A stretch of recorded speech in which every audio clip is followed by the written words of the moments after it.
Ya nomás venimos aquí con mi hermano Carter después de haber firmado el Cypher. Esas divisiones Ya. en la montaña eran antes parcelas de sembríos de maíz. Mira, aquí va a haber una fiesta, mira. Miren qué belleza. Atahualpa, miren. Wow. Estamos aquí en la casa de un peña que es escultor. Allá fue donde firmamos recién el Cypher. Con los bombas Kilas.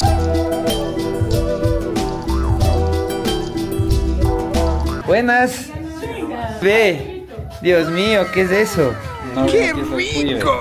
¿De dónde salió, ve? De aquí ve ahorita. A ver, Neculman. Toma asiento, mi hermano. Vale, mi hermano, gracias. Vamos a hacer una degustación. Vas a probar. Si es que no te gusta, estás en tu razón. Puta, qué rico,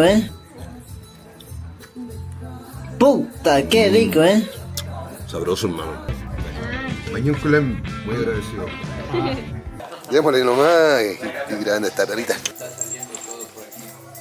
Estoy pero enamoradísimo de este lugar.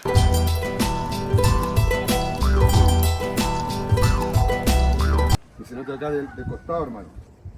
Hay que pasar ahorita esas tomas a la nube porque ese 4K me llena después. ¿Qué tal se ven contra luz? Yo. Trata de hacer unas tomas desde abajo hacia arriba para verme un poquito imponente y se vea la cara del Sinsirruna Quichua Mapuche Caipili Canchi. Somos la voz de los pueblos, aunque represento a ellos. Dale play en mi canal de YouTube.